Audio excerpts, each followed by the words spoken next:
Schmonty, the boy wonder. Yep. With the man himself, Mr. Awolnation. Aaron Bruno, welcome to How's Fall it going? Ball. Good, How's dude. it going? How are you? I'm good. They provided me with the only gold microphone, Well, which is really sweet of do you take Thanks. that as an honor? Is that a privilege? I think so, yeah. Or there's just a lot of pressure to say some really magical stuff, you know? I got the golden ticket, That's you know, right. so That's right. You get to free candy for everyone. tour the chocolate Everlasting factory. goblet. We did a contest on the air on Rock 102.1, and we had listeners basically fight to the death for the opportunity to sit in and It's the war paint. Exactly, and We talked interview about the war Awolnation. And we've got Jimmy here, and Jimmy's got a question that he gets to ask the man himself. All right, my question to you is... The answer is no. I'm just kidding. Interview's over. The question is always, and actually the answer is always yes. That's what I believe you meant to say. But my question to you is, by any chance, is there, for the future, any type of acoustic music that we could be looking forward to, like a sound? Well, on the new record, there's quite a few moments that lean more towards the more stripped down side of the songs, with songs like Fat Face, and I think we talked about this the other day. Touched a little bit on the air, yeah. But the answer is hopefully yes, for sure. I would love to do stripped down, you know, an unplugged, if you will, if they even still do that. We all remember what it was like in the 90s when unplugged was so bitchin'. It was when Nirvana did unplugged, and Right. how special that was, and even Alice in Chains, even Alanis Morissette was pretty sweet. Yes. Pearl Jam's unplugged was cool. So I believe that in order to write a good song, you should be able to play it acoustically as well as full on. So I would love to have the challenge to do that. So the answer is yes, I guess. There you go. And you can take credit for it. Nice. Yeah. The war paint brings the acoustic out. So now we also touched on the other day too. You know, you always want to be a forward thinker. You want to be ahead of the game, ahead of the curve. And it got me thinking after I hung up, and I said, "Damn it, I should have asked them." The Copycats and the Lazy Brats from Hollow Moon. I mean, not that we need specific names, but are there people that you definitely go, "You son of a bitch"? Yes. So we've got copycats and actual copycats. And There lazy are brats. actual Copycats and Lazy Brats of Bastards. Awolnation. I guess so, yeah. You know, I was just venting. You know, lyrics are merely a journal entry. You know, for me, a lot of the time, are a way to express myself, just like anyone else does, various ways. And so I suppose that at the time, that was like the first song, the first heavier song that I wrote for Right. the record. You know, I was kind of confused, didn't really know which way to go. And when that came out, it just felt really good to say something like that, I guess. And I didn't know if anyone was ever going to hear the song. Just something I said, you know. Yeah. But of course, yeah, there's people that tried to bite a little bit of some of the stuff we did, and I've learned to accept that as flattery, I guess. Exactly you know? what I was But gonna sometimes say. they do it in a.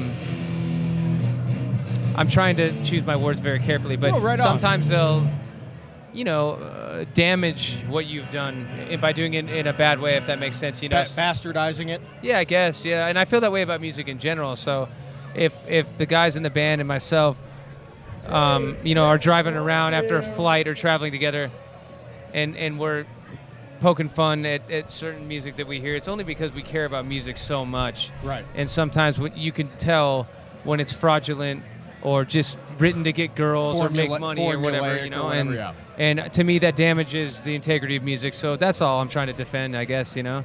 Having said that, I'm extremely ambitious and want to do well myself, too. But, there's a fine line. And I do think over time, the listener is smarter than a lot of people think, than a lot of bands think. And they know. They can tell when something's fake, you know. Because I'm them. I love music, and I'm always looking for new music I can get into. So time will tell. Yeah. Because it's not the original, it's the diet. It's the generic brand of Exactly. Awolnation. Are there bands out there though that you'll hear and you'll go, okay, I like that sound, I like that style. How can I make that my own? No. No. So it's No, I it's know. all- No, but I mean, when I love a song very much or a band, it may subconsciously trigger an idea or influence me in some sort of way, but it'll never sound like that, at least not consciously, you know. It's you read a bunch of books and then all of a sudden you say words that you didn't think you would before. It's kind of like that. Certain words become part of your vernacular, and I guess it's the same way with music. And in songwriting, like you said things and you're not sure they're ever going to see the light of day. They're never going to be a hit song that's played on radio stations nationwide. And it catalogs moments in your life, your albums. Yeah. Do you look back and you listen back to songs and you go, man, I'm glad I'm not feeling that way anymore. Man, what was I thinking? Yeah, Sail is probably one of those songs, I mean, that was a dark time for sure when I wrote that song. But at the same time, I think that when I look back on some of the lower times and sort of, the crossroads of life, it's nice to see that I survived it, I guess, So it's a reminder of, oh man, that was kind of low. It's gotten a lot better. And a constant reminder to not repeat maybe some of the mistakes from the past as well. Yeah. Right on, man. Well, Jimmy, any follow-ups for you? We were just discussing how he's going to get to the front of the crowd without getting... For AWOL? I don't know who for, but just in general, and I was saying crowd surfing is a good way to get around. Yeah, and just Not that I recommend doing it, anyone, by the way. It's fun to watch, though, from the stage. Yeah. Because here's the thing, when there's a show like that, where there's multiple people crowd surfing, it takes the attention off us on stage, and then it becomes a show for us to enjoy and watch. Because you got all sorts of different styles of doing it, all sorts of, girls floating around. It's really fun to watch, as opposed to all eyes on us, which we're used to. Yeah. And it's definitely not what I got into it for. So it's fun to see people letting loose and physically having the time of their life. That's always a really cool thing. Do you find that those performances for you give more on the stage when it becomes less about Awolnation and more about the whole concert experience? I think there's definitely been times where that has been the case. But more recently, I've gotten used to it enough where I just kind of sit back and take it as an opportunity to really enjoy what's going on in front of me, save some energy, and just sing well for a change instead of just going crazy, So Right. that it depends on the feeling, I guess. Tonight, I'm feeling a good energy in this stadium. This is a stadium, right? Yeah, Keno Stadium. We're playing a stadium. That's always cool to say. So are you Hey, saying? Dad, that, we're playing a stadium tonight. That's rad. Are you saying that after you perform, you're gonna party with us? Is that what's going to happen? I'm going to party with you during, before, and after. I would like Starting to, now. I'd like I don't to have any party favors. I'd like to combine the Aaron Bruno surfing with crowd surfing. Have you ever gotten on a surfboard I have. in the crowd? Yeah, I did it at Austin City Limits first, where I got on a boogie board and I surfed on people. That was awesome. And then I had a friend by the name of Robert Weiner, who surfs Robert's surfboards in Ventura, design a girl's flashing her boobs. Right on, see? War paint and you get nipples. Oh yeah. There Cool. you go. There you go. And she's even doing like the devil tongue thing. Too much Bret Michaels, man. Too much Bret The youth Michaels. of today, my friend. The end of the 80s was So, a dark time. But back to the boogie boarding. Right. Just boobs and boogie boards, man. Boobs and and boogie boarding. So I had him design me the surfboard for Coachella. I didn't know if anyone was going to watch our stage. And we were playing main stage Saturday at 4 o'clock, and I'm like, man, it needs to be crowded enough to bust out an antic like that.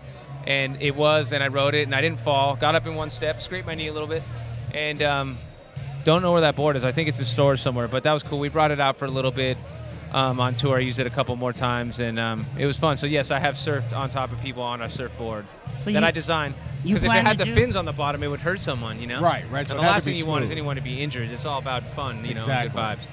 Do you plan to do any electronic music, like BPM, anything like that? There are electronic aspects to the music that I do already, Okay. But I would never, I'm never interested in going one Switching. genre or another. It's all just music to me, So Okay. if what some would consider or classify as an EDM instrument or computer tactic, and it makes its way into the song, then that's cool too. Right on. Well, I think this is a good breaking point because this union seems to be strong, and maybe if you crowd surf Jimmy, you'll make it up there to stage for Awolnation when Aaron takes the stage. You may see some boobs close to you. That's right. War paint equals boobs. You already saw boobs just sitting here. Is You're it me doing a good or job. does Smonty kind of look like the guy from Limitless? From what? Limitless? Yeah. Bradley Cooper. There Yeah, you go. you've done that right. Disheveled Bradley Cooper. I've heard it Definitely. before. I gotta got a take- weird one He's earlier. got to take it as an insult. Who do you get? I got that I look like James Bond, which I obviously don't. But I Dan- took it Daniel as a compliment. Craig? Yeah, I'm like, no, dude. Just I because can I see have a little blonde hair, Daniel and, Craig. You know? All right, I'm getting the wrap it up signal, so let's put a bow on this one. Aaron Bruno, Awolnation, thank you for hanging here. It's Rock 102.1. Thanks for having us. We can't wait to play. Beautiful. KFMA.